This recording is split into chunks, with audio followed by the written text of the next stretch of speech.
எங்களோடு இணைந்திருக்கின்றார் சைக்காலஜிஸ்ட் மற்றும் psychotherapist business and life coach Sudharshini Ramesh அவர்கள். வணக்கம். வணக்கம். எப்படி இருக்கீங்க? நல்லா இருக்கிறோம். சரி, உண்மையாகவே நிறைய பேர் சொல்கிற விஷயம் எனக்கு நேரமே இல்லை அப்படின்னு சொல்லி. நேரமே இல்லை என்று சொல்கிற விஷயத்தை நீ ஏற்றுக்கொள்வீங்களா? நிச்சயமாக இல்லை. உங்களுக்கும் 24 மணி நேரம் தான், எனக்கும் 24 மணி நேரம் தான், பில் கேட்ஸுக்கும் 24 மணி நேரம் தான். அதை எப்படி பாவிக்கிறோம் அப்படின்றதுல தான் நீங்களாகவும் நான் நானாகவும் அவரவராகவும் இருந்து கொண்டிருக்கிறார்கள். பொதுவாக நாங்கள் சொல்வது என்னன்னா, நேரத்தை நீங்கள் மேலாண்மை செய்யாவிட்டால் நேரம் உங்களை மேலாண்மை செய்துவிடும் அப்படின்னு சொல்லுவாங்க. If you don't manage the time will manage you அப்படின்னு. இந்த டைம் மேனேஜ் பண்ணுறதுக்கான டைம் உங்களை மேனேஜ் பண்ணுது அப்படின்றதுக்கான அறிகுறி தான் ஐ எம் ஆல்வேஸ் பிஸி. நான் பிஸியாக இருக்கிறேன் அப்படிங்கிறது இப்போ ஒரு ஸ்டேட்டஸ் சிம்பிள் மாதிரி ஆயிடுச்சு. இப்போ நான் பிஸியாக இருக்கிறேன்னு சொன்னால் டைம் வந்து என்ன மேனேஜ் பண்ணுதுன்னு அர்த்தம். அதுதான் உண்மை. ஆனால் இப்பொழுது இளைய தலைமுறை எல்லாருலையுமே பார்க்குற ஒரு விஷயம் என்னன்னு சொன்னால், ஐ எம் பிஸி அப்படின்றாங்க. நான் ரொம்ப பிஸிப்பா அப்படின்னு. ஆனால் அது வந்து ஒரு பெருமைக்குரிய சொல்லாடல் அல்ல. அது நாங்கள் உண்மையில் யோசிக்க வேண்டிய சொல்லாடல்.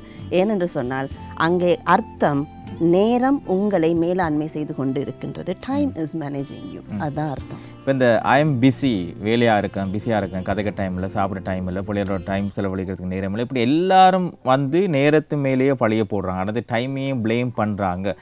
இது வந்து உளவியல் ரீதியான ஏதேனும் பாதிப்பா அல்லது நாங்கள் வேலையை செய்து முடிக்காததுக்கு சொல்லுகின்ற ஒரு காரணமாக அமையுதா?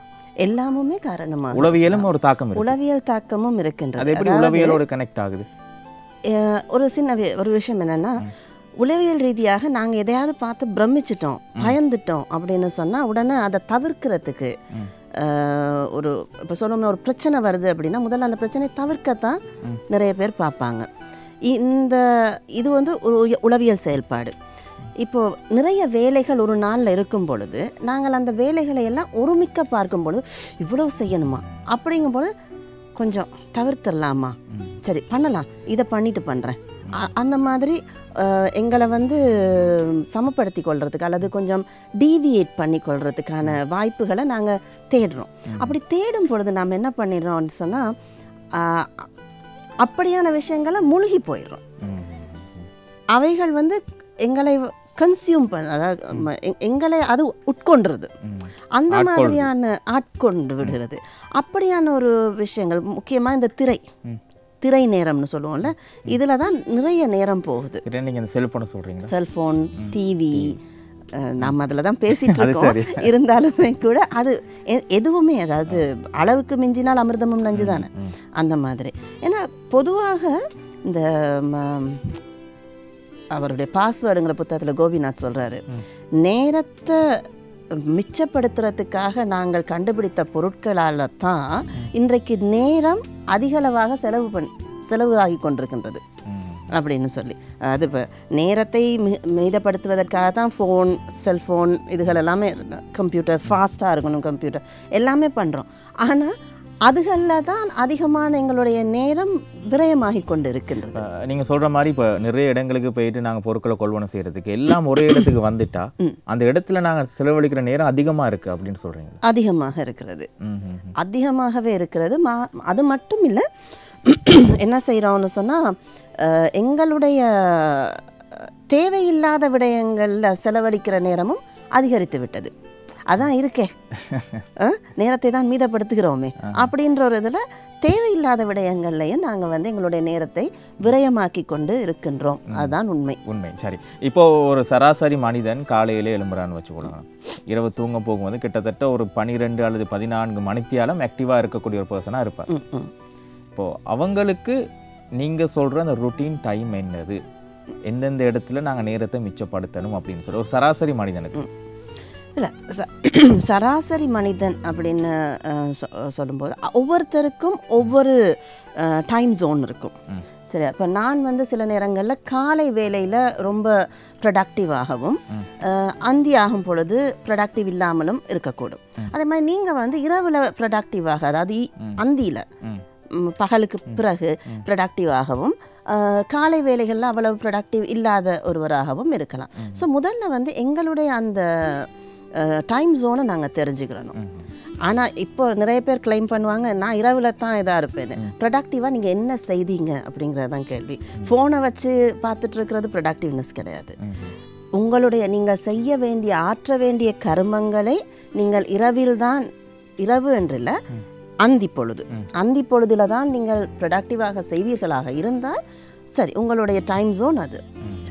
காலை வேலைகளாக இருந்தால் உங்களுடைய டைம் ஜோன் அது. அதை முதலில் தெரிந்து கொள்ள வேண்டும். அடுத்தது நாங்கள் சொல்கின்ற இன்னொரு விஷயம் ப்ரோமோடாக்ஸ் டெக்னிக்னு சொல்லுவாங்க. இது என்னன்னு சொன்னால் ஒரு 15 நிமிடம். ஏன்னா இப்பொழுது நிறைய பேருக்கு வந்து அந்த கவனம் செலுத்துதல் அப்படின்றது வந்து அன்டிவைடட் அட்டென்ஷன் அப்படின்றத வந்து கொடுப்பது மிக மிக அரிதான ஒரு விடயமாக இருக்கின்றது. ஆகவே ஒரு 15 நிமிடம் இந்த ஃபோன் வந்தாலும் நான் 15 நிமிடங்களுக்கு பிறகு ஆன்சர் பண்ணிக்கொள்கிறேன்.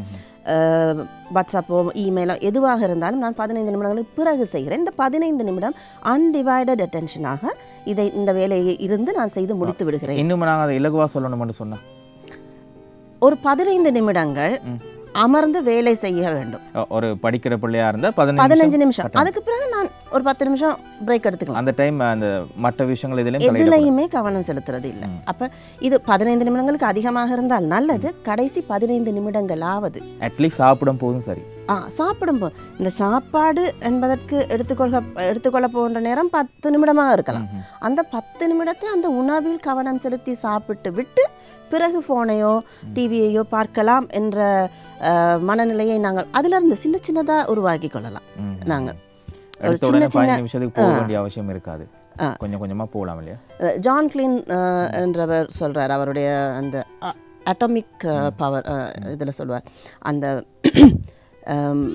ஒரு விடயத்தை நாங்கள் செய்யும் பொழுது 1% முன்னேற்றம், ஒவ்வொரு நாளும் 1% முன்னேற்றத்தை நான் கைக்கொள்கின்றேன் அப்படின்னு சொல்லி ஒரு கன்செப்ட். அது 1% இன்றைக்கு 1% நான் முன்னேறி ஒரு விஷயத்தை நான் முன்னேற்றமாக ப்ரொடக்டிவாக செய்கிறேன்.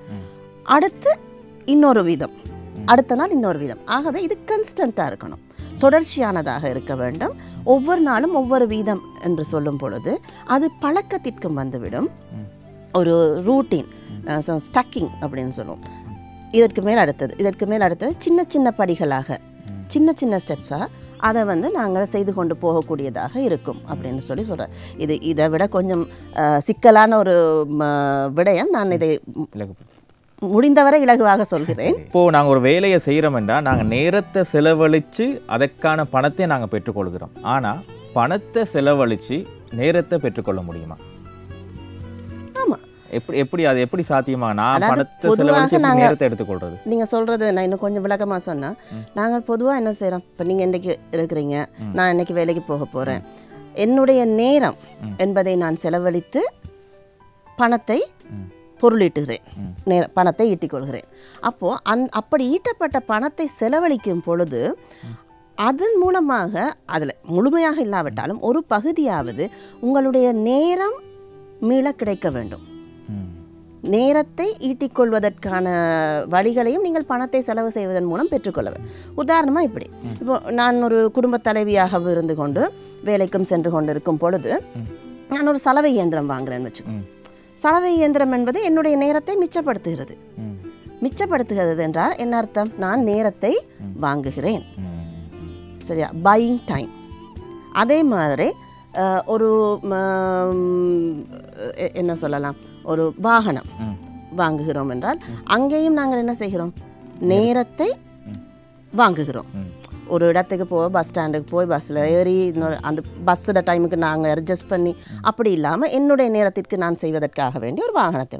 இப்போ இவை அனைத்தும் என்னென்றால் என் பணத்தை செலவு செய்து நேரத்தை வாங்குதல் என்பது, சரியா? அதே நேரத்தில் நெட்ஃப்ளிக்ஸ் இந்த மாதிரியான விஷயங்களுக்கு பணத்தை செலவு செய்து நேரத்தையும் செலவு செய்து விடுகின்றோம். பணத்தையும் செலவு செய்து நேரத்தையும் செலவு. ஏனென்றால் இப்போ நெட்ஃப்ளிக்ஸில் நீங்கள்லாம் யார்கிட்ட வேணாலும் கேட்டு பாருங்கள், ஒரு சீரீஸ் எடுத்துட்டாங்கன்னு சொன்னால் இரவு 2 மணி 3 மணி 4 மணி அடுத்த நாள் என்ன இருக்கின்றது என்பதை கூட மறந்து போகும் அளவிற்கு வேலை இருக்கின்றது இது இருக்கின்றது என்பதை மறந்து போகும் அளவிற்கு அதிலேயே மூழ்கி விடுகிறார்கள். நிறைய ஓடிடி தளங்களை உதாரணம் சொல்லலாம். நிறைய இருக்குது சமூக வலைத்தளங்கள். நிறைய இதுகளையும் நாங்கள் உதாரணம் சொல்லலாம். எங்களுடைய பணத்தை செலவழித்து அதை வாங்கிவிட்டு எங்களுடைய நேரத்தையும் அதிலேயே செலவு செய்து கொண்டிருக்கின்றோம். எந்த விதமான பொருளீட்டல் ஒரு ப்ரொடக்டிவிட்டியோ பொருளீட்டலோ இல்லாமல் செய்து கொண்டிருக்கோம். இல்லை நான் என்னுடைய ரிலாக்ஸேஷனுக்காக செய்கிறேன் அப்படி என்று சொல்வீர்களே, ஆனால் ரிலாக்ஸேஷன் எவ்வளவு நேரம் இல்லையா? அதுக்கான ஒரு நேர அளவு நீங்கள் ஒரு சைக்காலஜிஸ்டா அதுக்கான ஒரு நேர அளவு சொல்லுங்களேன். இப்போ நாங்கள் சமூக ஊடகத்தில் டைமை ஸ்பெண்ட் பண்ண வச்சுக்கணும், எவ்வளோ நேரம் நான் அதுக்கு செலவழிக்கிறேன்? அது ஆளுக்கால் வேறுபடக்கூடியது. ரிலாக்ஸிங் டைம் அப்படின்றது ஆளுக்காலும் நீங்கள் செய்கின்ற தொழில், நீங்கள் ஈடுபடக்கூடிய தொழில்சார் விடயங்களில் உங்களுக்கு இருக்கக்கூடிய மன அழுத்தம், உங்களுடைய டாலரன்ஸ் விண்டோ அப்படின்னு சொல்லுவோம், என்னுடைய மீள்தகவு அல்லது தாங்கும் திறன் என்ற அளவுக்கு ஏற்ப ஒவ்வொருத்தருக்கும் அந்த நேரம் என்பது வித்தியாசப்படும். ரிலாக்ஸிங் டைம் என்பது வித்தியாசப்படும். ஆனால் யாருக்குமே ரிலாக்ஸ் பண்ணுறதுக்கு 3 மணி நேரம் 4 மணி நேரம் 10 மணி நேரம் தேவைப்படாது.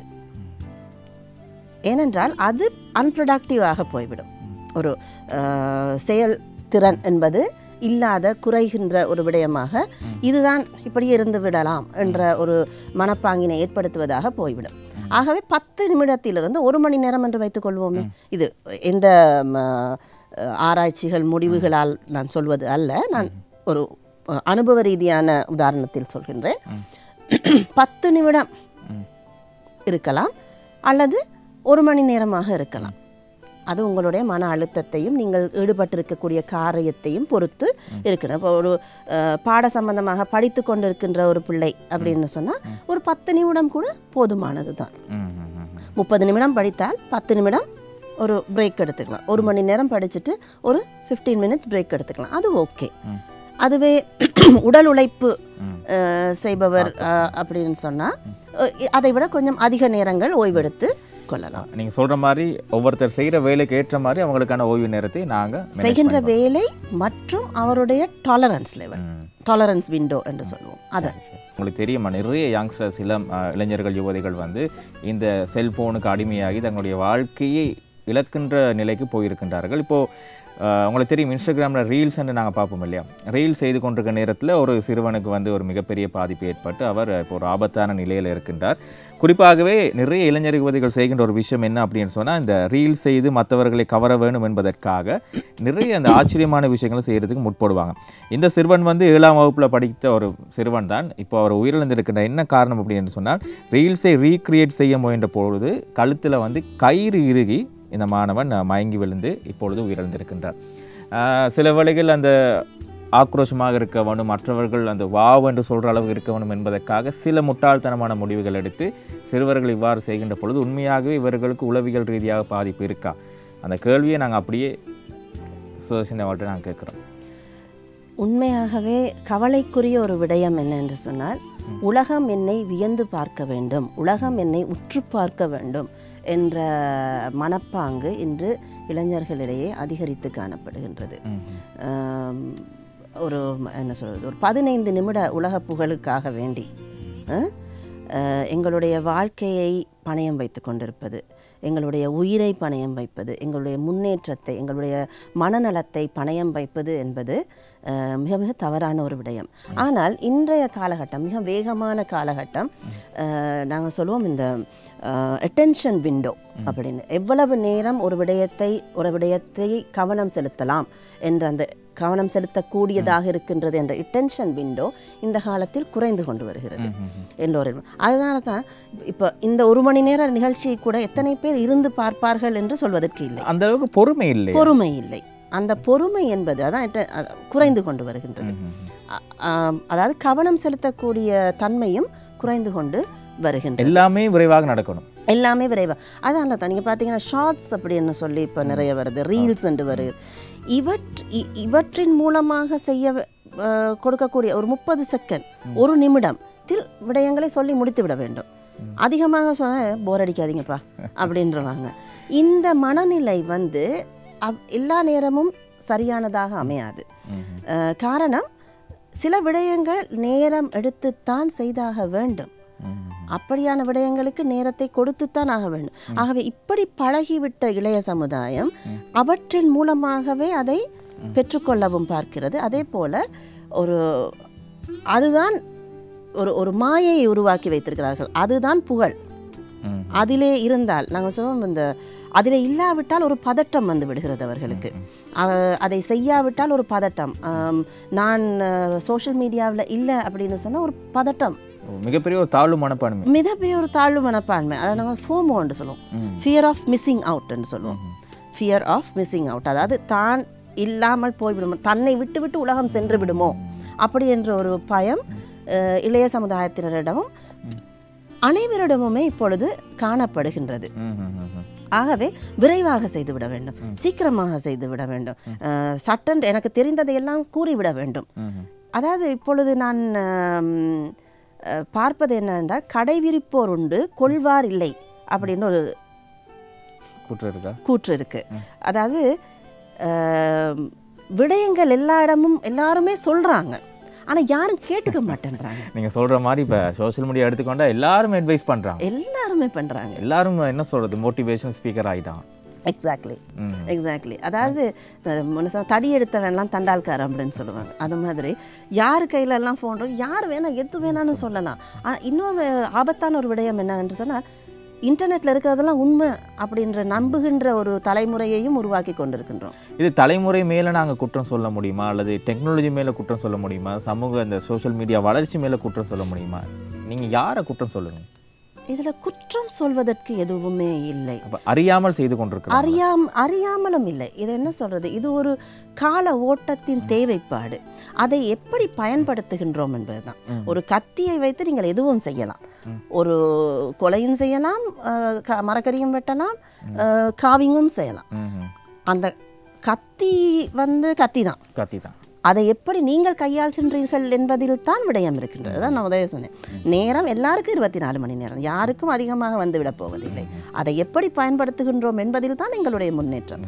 ஆகவே இப்போ இதுவுமே கூட விரைவாக செய்யணும், சீக்கிரம் செஞ்சிடணும், சீக்கிரம் புகழ் பெற்றிடணும், சீக்கிரம் பணம் சம்பாதிக்க வேண்டும். இந்த பணம் சம்பாதித்தல், பொருள் ஈட்டுதல் என்பதை ஒரு போட்டி மனப்பான்மையோடு செய்தே ஆக வேண்டும், மிக விரைவாக முன்னேறிவிட வேண்டும், சீக்கிரமாக பணக்காரர். அதுக்கு காரணம் இந்த நுகர்வு கலாச்சாரம். இப்போ நீங்கள் சொல்கிற மாதிரி சூப்பர் ஸ்டார் ரஜினிகாந்த் அவர்கள் ஒரு 3 நிமிஷம் பாட்டில் பெரிய பணக்காரர் ஆகிற மாதிரி வாழ்க்கையிலே நாங்கள் ஆக வேணும்னு சொல்லி நிறைய இளைஞர்கள் யோசிக்கிறாங்க. இது உண்மை, இது பொய்யல், அது நிஜத்தில் நடக்கின்ற உண்மை. நிறைய பேர் நானும் பார்த்துருக்கிறேன். நிறைய இந்த மனநிலைக்கு எப்படி அவங்க போனாங்க? நீங்கள் சொல்கிறது அவ்வளோ காரணம் அதுக்குள்ளே இருக்கா? எல்லாமே இருக்குது. இப்பொழுது நான் நிறைய பாடசாலை மாணவர்கள், முக்கியமாக உயர்தரம் சாதாரண தரம் கற்கின்ற மாணவர்களோடு அண்மை காலமாக அதிகமாக வேலை செய்ய வேண்டியதாக இருந்தது. அப்பொழுது நான் பார்த்த ஒரு விடயம்தான், யூடியூபர் ஆகிடலாம், சீக்கிரம் பணம் சம்பாதித்து விடலாம் அப்படின்னு நிறைய உதாரணங்களை சொல்கிறார்கள். யூடியூபர் ஆகிடலாம். அப்போ நான் கேள்வி கேட்டேன், தம்பி இப்போ நீங்கள் இதில் 40 பேர் இருக்கிறீர்கள், 40 பேருமே யூடியூபர் ஆகிவிட்டால், 40இல் 35 பேர் யூடியூபர் ஆகிவிட்டால் யார் பார்ப்பா? அது நிறைய பேர் பார்ப்பாங்க. அவர்களுடைய மனநிலை எப்படி இருக்கின்றது என்றால், எதை செய்தால் சீக்கிரமாக பணம் சம்பாதித்து விடலாமோ அப்படி செய்து விடுவோம் அப்படி என்பதும், மற்றது கஷ்டப்பட்டு உழைக்க வேண்டும், எதுவும் கஷ்டப்பட்டால் தான் கிடைக்கும் என்ற மனநிலை மாறி, எதன் மூலமாக எல்லாம் இலகுவாக நாங்கள் பணம் சம்பாதித்துக் கொள்ளலாமோ, ஷார்ட்கட்ஸ் எங்கெல்லாம் இருக்குதோ அதை எல்லாமே நாங்கள் செய்து கொண்டு போய் விடுகிறோம். எதற்காக கஷ்டப்பட வேண்டும்? அவசியம் இல்லையே. அதில் இன்னொரு விஷயம் இருக்குது. இப்போ நீங்கள் சொல்கிற மாதிரி இந்த யூடியூபர்ஸ் இப்படி நிறைய சமூக வலைத்தளம் மூலமாக பணம் சம்பாதிப்பவர் ஒரு பக்கம் இருந்து கொண்டு தான் இருக்கின்றார். அதில் முயற்சி என்பதை தாண்டி ஒரு அதிர்ஷ்டமும் இருக்க வேண்டும், அதுலேயும் கடினமான உழைப்பு இருக்க வேண்டும். நிச்சயமாக அந்த கடினமான உழைப்பு அங்கேயும் செய்ய அவர்கள் எண்ணுவது என்னவென்றால், ஒரு யூடியூபராக இருக்கும் பொழுது அவர் செய்கின்ற அந்த 3 நிமிட 2 நிமிட அல்லது மிஞ்சி போனால் ஒரு 10 நிமிட விடயத்தை தான் அவர்கள் அந்த யூடியூப்பில் பார்க்குறாங்க. அதற்கான தயார்படுத்துதல்கள், அதற்கான கண்டென்ட் கிரியேட் பண்ணுறது, அதற்கான உடல் உழைப்பு, அதற்கான மன உழைப்பு, அறிவுசார் தேடல்கள் எவ்வளவு இருந்திருக்கும் என்பதனை அவர்கள் பார்க்க மறந்து விடுகிறார்கள். இப்படி ஒரு மனநிலையில் அதற்குள் போய்விட்டு இவ்வளவு செய்யணுமா, முடியாது அப்படி என்ற வெளியில் வந்துவிட்டு எல்லாவற்றையும் குறை சொல்லி கொண்டு இருக்கின்ற மனோபாவத்தை வளர்த்து கொண்டிருக்கணும். இது உளவியல் ரீதியாக பெரிய தாக்கங்களை இளைஞர்களிடம், முக்கியமாக பாடசாலை மாணவர்களிடம் ஏற்படுத்தி கொண்டுதான் இருக்கு. இப்போ இலங்கை எடுத்துக்கொண்டால் இந்த விவாகரத்து என்ற ஒரு வீதம் வந்து கொஞ்சம் அதிகரித்து காணப்படுது. உளவியல் ரீதியாகவும் உளவல ஆலோசகர் நிபுணர்களுடைய கருத்துக்களின் படியும் இந்த விடயத்தை நீங்கள் எப்படி பார்க்குறீங்க? ஓகே, விவாகரத்து, மறுமணம் ஆகியவை வந்து பர்சனல் சாய்ஸ். தவறு என்று நாங்கள் சொல்லவே முடியாது. தவறு என்பது சொல்லவே முடியாது. சிலருக்கு வந்து அது விடுதலையாகவும் சிலருக்கு ஒரு வரமாகவும் கூட அமையலாம் அது. ஆகவே அது பிடிக்காத 2 பேரை சேர்த்து வைக்கிறது அப்படிங்கிறதும் தவறு. அதே மாதிரி நீங்கள் சொன்ன மாதிரி 1000 காலத்து பயிர் அப்படி என்று சொல்ல ஒரு தேவையில்லாத ஒரு ஈகோ காரணமாகவோ அல்லது தவறான ஒரு புரிதல் காரணமாகவோ அல்லது சின்ன சின்ன விடயங்களை அட்ஜஸ்ட் பண்ணிக்கிறதுக்கு, கம்ப்ரமைஸ் பண்ணிக்கிறதுக்கு தயாராக இல்லாத ஒரு நிலை காரணமாகவோ பிரிந்து செல்லுதல் என்பதை வந்து அவசியம் இல்லாத ஒரு விடயம். ஆனால் எங்கள் ஒரு உளவியலாளராக நாங்கள் இப்போ ஃபேமிலி கவுன்சிலிங் என்று சொல்கிறோம், கோர்ட் கவுன்சிலிங் செய்யும் பொழுது நாங்கள் நிறைய பேரை சேர்த்தும் வைத்திருக்கின்றோம். சில பேரை சரிப்பா இது நியாயமாகத்தான் இருக்கின்றது, நீங்கள் விலகிக்கொள்வது நல்லது என்று சொல்லியும் இருக்கின்றோம். அந்த 2 பேரோட சந்தோஷத்தை பொறுத்தது, அவர்களுடைய தேவைப்பாடுகளை பொறுத்தது, அவர்களுடைய எண்ண ஓட்டங்கள். இப்போ 2 திசைகளில் ஓடிக்கொண்டிருக்கின்ற 2 பேரை வந்து ஒரே திசையில் ஓடுங்க அப்படின்னு சொல்கிறது வந்து நியாயம் இல்லாத ஒரு விடயம். ஒரே திசையில் ஓடிக்கொண்டிருப்பவர்கள் கொஞ்சம் முன்ன பின்ன இருக்கிறவங்கள சேர்த்து விடுவது வேறு விடயம். 2 திசையில் ஓடிக்கொண்டிருப்பவர்களை சேர்த்து வைப்பது என்பது கஷ்டம். இதில் நேரமும் நிறைய ஒரு மிக முக்கிய பங்கு வகிக்குது இல்லையா? நிச்சயமாக. இப்பொழுதெல்லாம் வரக்கூடிய மிக முக்கியமான பிரச்சனை, எனக்கான நேரம் கிடைப்பதில்லை உங்களிடம், மனைவிட்டிருந்தோ கணவன்கிட்டிருந்தோ என்பது. மற்றது அநேகமாக இப்பொழுது இளம் தம்பதியினரிடையே நான் பார்க்கின்ற ஒரு விடயம் கொஞ்சம் சிரிப்பான விடயமாகவும் இருக்கும். நேற்று முந்தின ஒரு 2 கப்பல்ஸ் அப்படிமா பார்த்தேன், குழந்தைகளுக்காக நேரம் செலவிடுகிறார்கள், என்னோடு இருப்பதில்லை. சரியா தவறா? சரி தவறு என்பதை தாண்டியும் நிறைய விடயங்கள் இருக்கின்றது இல்லையா? சரி தவறு என்று போட்டு விடாமல் அங்கே நேர மேலாண்மை தான். குழந்தைகளுக்கு இப்பொழுது இளம் தாய்மார்களுக்கு இருக்கக்கூடிய ஒரு விடயம் என்னென்று சொன்னால், என்னுடைய குழந்தை இதை செய்ய வேணும், இதை படிக்க வேணும், இதை செய்ய வேணும், இதை செய்ய வேணும் என்று அவர்களுக்கு நிறைய எதிர்பார்ப்புகள் குழந்தைகள் மீது இருக்கின்றது. ஆகவே அவற்றை செய்வது அந்த மகன் தந்தை காற்றும் கடமை வையத்துள் முந்தி இருப்ப செயல் அப்படின்னு சொல்கிறார் வள்ளுவர். அப்போ முந்தி இருப்ப செயலை அந்த தாய் செய்யறதுக்கு பார்ப்பாங்க, இல்லை தந்தை செய்கிறதுக்கு பார்ப்பார். அப்போ கிளாஸஸ் கூட்டிகிட்டு போகிறது, இது பண்ணுறது, அந்த மாதிரி நிறைய செய்யும் பொழுது அந்த கணவர் என்பவரோ அல்லது மனைவியோ எனக்கு நேரம் இல்லை, இது ஒரு பாரிய பிரச்சனையாக வந்து முடியக்கூடியது.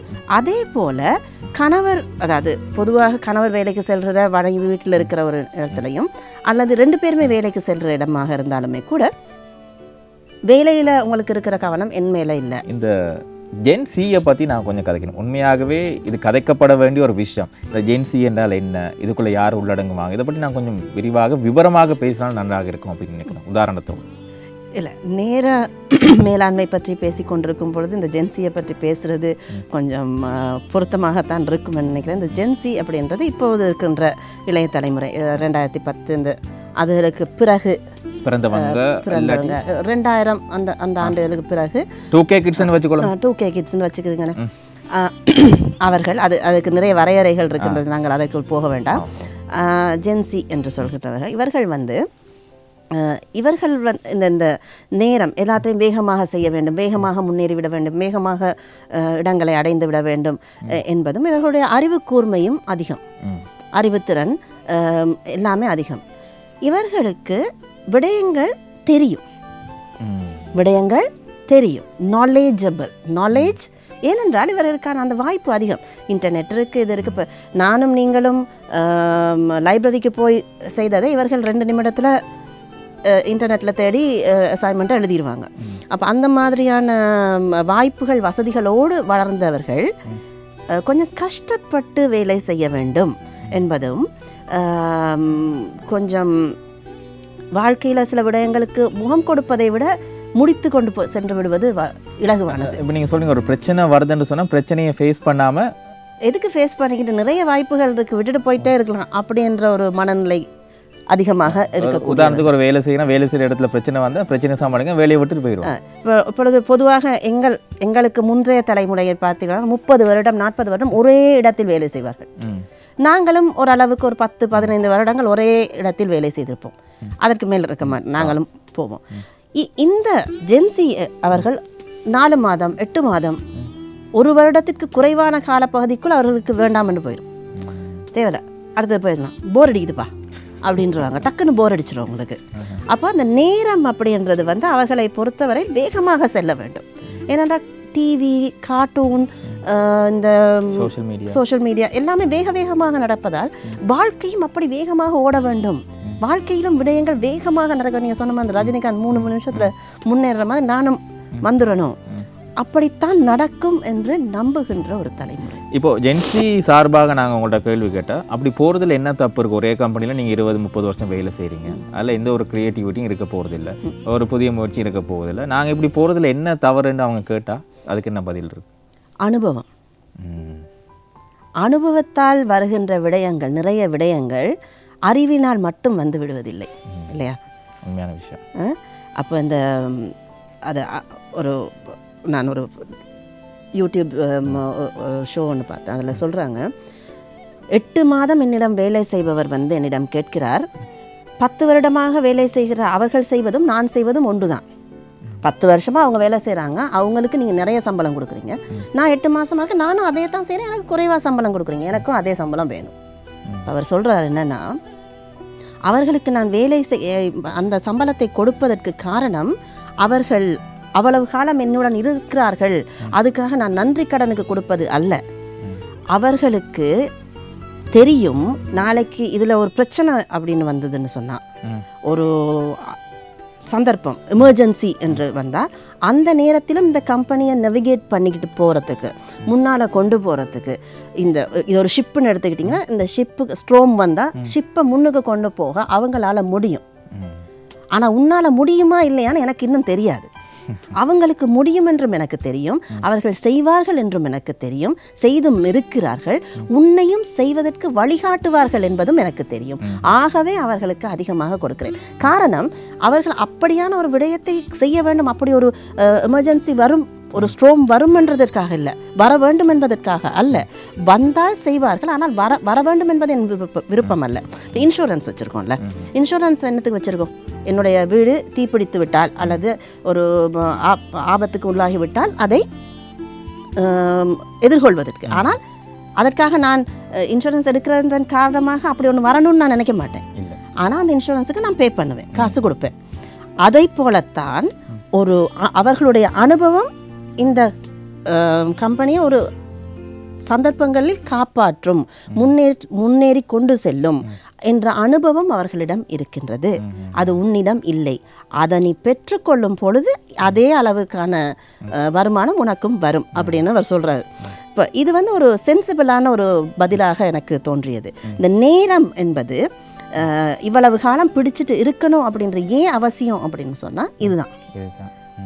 ஏனென்றால் எல்லா நேரமும் ஒரே மாதிரி இருந்து கொண்டு இப்படி அந்த கிராஃப் இப்படியே போயிட்டு இருக்காது.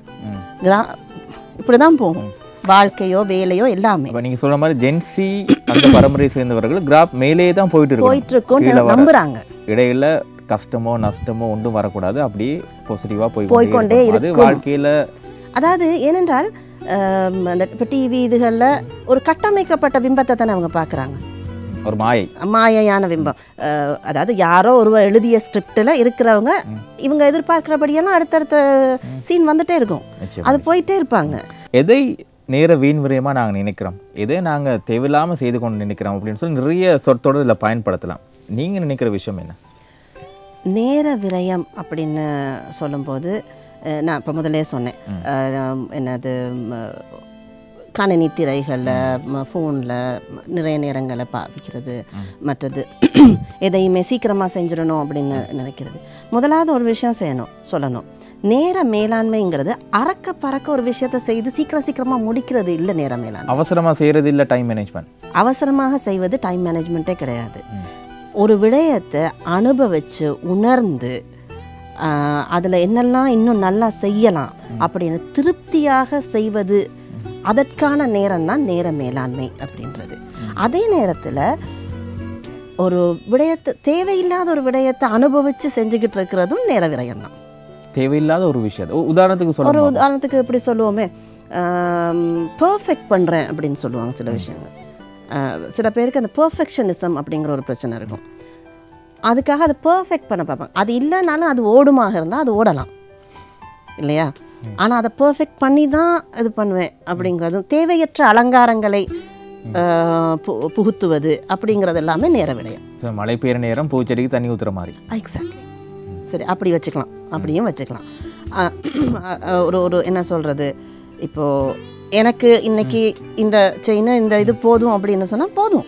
இது நான் பேசுகிறது தான் இங்கே முக்கியம், என்னுடைய அலங்காரம் அல்ல அப்படிங்கிறது. இப்போ நான் நேரம் சென்று வந்து விட்டால் அங்கே மேக்கப் ரூமில் நான் இல்லை இவ்வளோத்தையும் பண்ணிட்டு தான் வருவேன் அப்படின்னு உட்காந்துருந்தேன்னா அது நேர விரயம் இல்லையா? என்னென்னா என்னுடைய பேச்சு இன்றைக்கு எப்படி இருக்கணும் அப்படிங்கிறது தான் முக்கியமே தவிர என்னுடைய அலங்காரம் அல்ல. அப்போ எது தேவையோ, இந்த நேரத்தில் எது தேவையோ அதை கொடுக்கின்றது, அதை சரியாக கொடுத்து விட்டால் அது நேர மேலாண்மை. அதை சரியாக கொடுப்பதை விட்டு அதற்கு மேற்கொண்டு செய்ய வேண்டியது இப்படி இருந்தால் நல்லாயிருக்கும், இது இருந்தால் பர்ஃபெக்டாக இருக்கும் அப்படின்னு செஞ்சுட்டு இருக்கிறது நேர விரயம். ரைட்? அப்போ ஒரு விடயத்தை அனுபவித்து உணர்ந்து திருப்திகரமாக செய்வது என்பது தான் நேர மேலாண்மை. அறக்க பறக்க பண்ணுறது கிடையாது. அதே மாதிரி இந்த தேவையில்லாத விடயங்களை செய்வதும் நேர விரயம். அடுத்ததான் இன்னும் ஒரு விஷயம் இருக்குது, இந்த கம்ஃபர்ட் ஜோன். என்னுடைய இந்த வட்டத்துக்குள்ளே தான் நான் இருப்பேன், எனக்கு 1 லட்சம் சம்பளம் வருது, கார் இருக்குது, வீடு இருக்குது, கடன் எதுவும் இல்லை, இதை தாண்டி நானும் போக மாட்டேன், அது மேலே முயற்சிக்க மாட்டேன், இந்த வட்டத்துக்குள்ளேயே இருக்கிறதால நிறைய பேர் அதுக்குள்ளே இருந்து வாழ்க்கையில் சில நல்ல விஷயங்களை தொலைச்சிட்டு இருக்காங்க இல்லையா? இது நிறைய பேருக்கு ஒரு பிரச்சனை. இதில் என்ன சொல்கிறது, 2K கிட்ஸ் 90s கிட்ஸ் அப்படியெல்லாம் ஒன்றுமே இல்லை, எல்லோருக்கும் இந்த பிரச்சனை இருக்கு இல்லையா? முக்கியமாக சொல்லணும்னு சொன்னால் கொஞ்சம் பழைய ஆட்களுக்கு இந்த கம்ஃபர்ட் ஜோன் பிரச்சனை நிறையவே இருக்குது. அதால் என்னத்தை நாங்கள் இழக்கிறோம்? நிறைய விஷயங்களை, முன்னேற்றங்களை, ஒரு ரிஸ்க் எடுக்கிறதுக்கு பயப்படுறாங்களா? ரிஸ்க் எடுக்க ரொம்ப பயப்படுறாங்க. அந்த காலத்தில் ரிஸ்க் எடுக்க பயப்படுறாங்கன்னா இந்த காலத்தில் சும்மா இருக்க பயப்படுறாங்க. அதாவது என்னுடைய கம்ஃபர்ட் இதெல்லாம் இருக்குது, நீங்கள் சொன்ன மாதிரி இதெல்லாம் இருக்குப்பா, இப்படி இருந்துக்கிட்டேன்னு சொன்னால் எனக்கு போதும் அப்படின்னு நினைக்கிறது கம்ஃபர்ட் ஜோன். எந்த பிரச்சனையும் இல்லாமல், யாருக்கும் எந்த பிரச்சனை, இருக்கிற இடம் தெரியாமல் இருந்துட்டு போயிடுவோம்ப்பா, அந்த மாதிரி ஒரு படத்தில் கூட சொல்லுவாங்க, அந்த மாதிரி இருந்துட்டு போயிடணும் அப்படின்னு நினைக்கிறது அது ஒரு வகையான கம்ஃபர்ட் ஜோன். சரியா? இந்த கம்ஃபர்ட் ஜோன்னால் எந்த நன்மைகளும், தீமைகள் நடக்காது மாதிரியே எந்த நன்மையும் நடக்காது. உங்களுடைய அந்த கம்ஃபர்ட் ஜோனுக்கு வெளியில தான் ஒரு அனுபவமோ நன்மையோ கிடைக்கக்கூடும். தீமை ஒன்று நடந்தால் அது அனுபவம், நல்ல விஷயம் நடந்தால் நல்லது. ஆனால் அது வந்து அந்த கிரே ஏரியா என்று சொல்கிற அந்த கம்ஃபர்ட் ஜோனுக்கு வெளியில தான் நடக்கும், அதுக்குள்ளே ஒரு நாளும் நடக்காது. ஆகவே இந்த கம்ஃபர்ட் ஜோனை விட்டு வெளியில் எப்போ வாரமோ அப்போ தான் எங்களுடைய முன்னேற்றங்களுக்கான இது அடுத்த அடி அப்படின்றது நடக்கும். அடுத்த அடிக்குள்ள போகிறதுக்குள்ள சில தடங்கள் பிரச்சனைகள் வரும். அந்த அவர்களுக்கு முகம் கொடுக்க பயந்து கொண்டு இதற்குள் இருப்பது என்பது அந்த அவாய்டன்ட் பர்சனாலிட்டி தான். அதிலிருந்து வெளியில் வராமல் எங்களுடைய வாழ்க்கையில் எந்த மாற்றமும் நடக்க போவது இல்லை. அது ஒன்று. அடுத்தது இந்த இப்போ நான் சொன்னேன் சும்மா இருக்க பயப்படுறாங்க அப்படின்னு, அந்த பட்டினதாக சும்மா இரு அப்படின்னு. ஒரு கட்டத்தில் நாங்கள் வந்து காட்டுக்குள்ள வேட்டையாடி திரிஞ்ச சமூகம். அந்த வேட்டையாடி திரிஞ்சு எந்த நேரம் என்ன பிரச்சனை வருமோ, எந்த மிருகம் எங்கால வருமோ அப்படின்ற ஒரு இதுகளோடய நாங்கள் தெரிஞ்சு கொண்டு இருந்த நேரத்தில் நாங்கள் இதையுமே புதிதாக கண்டுபிடித்து விடவில்லை. எப்போ வேளாண்மை சமூகமாக மாறினோமோ எங்களுக்கு நிறைய நேரம் இருந்தது. அந்த நேரத்தின் காரணமாகத்தான் புதிய கண்டுபிடிப்புகள் வர தொடங்கிச்சு. சரியா? இந்த புதிய கண்டுபிடிப்புகள் வர தொடங்கினதுக்கு காரணம் வந்து இந்த எங்களுக்கு கிடைச்ச அந்த சும்மா இருக்கிற நேரம். இப்போ நாங்கள் சும்மா இருக்க பயந்துக்கிட்டு சும்மா இருக்கோம், போர் அடிக்கட்டும், கொஞ்சம் போர் அடிக்கிறது சும்மா இருக்கிறது தவறு இல்லைன்னு நீங்கள் சொல்லுங்கள். தவறு இல்லை. சும்மா இருந்த நாளை தான் நியூட்டன் புவியீர்ப்பு விசையை கண்டுபிடிச்சார் இல்லையா?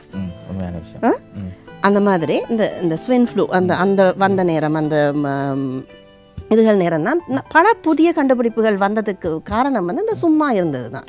ஐடில் டைம்ன்றது வந்து பரவாயில்லை, பும்மா இருக்கிறது வந்து நிறைய நேரம் இல்லை, ஒரு கொஞ்சம் நேரம், நிறைய நேரம் இல்லை. அதை சிந்திப்பதற்கு எங்களுடைய மைண்ட், அதாவது நீங்கள் பார்த்துருக்கீங்களா, மாடு புல்ல சாப்பிட்டுட்டு போய் ஒரு இடத்துல இருந்தால் சும்மா இருக்காது, அது அசை போடும்.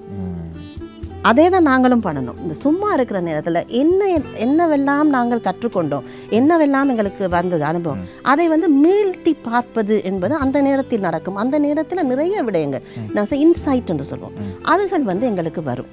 அப்பொழுது அந்த ஒரு முன்னேற்ற பாதையில் நாங்கள் போகணும்னா கொஞ்சம் சும்மாவும் இருக்கணும் நாம, அது முக்கியம். ஆனால் சும்மா இருக்கிறதுக்கு தடையாக இருக்கிறது இந்த விஷயம் இல்லையா, எங்கள் கையில் இருக்கிற அந்த விஷயம் இருக்கவே விடாது. அது இருக்கவே விடாது. எதையாவது ஒன்றை எங்களுடைய அப்போ என்ன வரும், சும்மா இருக்காமல் நாம் எந்த நேரம் சாப்பிட்டுட்டே இருந்தோம்னா என்ன நடக்கும், ஒபிசிட்டி வந்துடும், குண்டாயிருவோம். அதே மாதிரி சும்மா இருக்காமல் மண்டைக்குள்ளேயும் போட்டுக்கொண்டே இருந்தால் அது சும்மா நிறைஞ்சு அந்த இப்போ இந்த கப்பு நிறைவாக இருக்குது, இந்த கப்புக்குள்ளே நாங்கள் எதாவது இன்னும் கொஞ்சம் தண்ணி போட்டால் இது கொள்கிற அளவுக்கு தான் கொள்ளும், அதுக்கு மேலே போயிடும், வேஸ்ட்டாக போயிடும். அப்போ அதே மாதிரி மைண்டுக்குள்ளேயும் நாங்கள் தேவையில்லாததை போட்டுக்கொண்டே இருந்தோம்னா போயிடும் இல்லையா.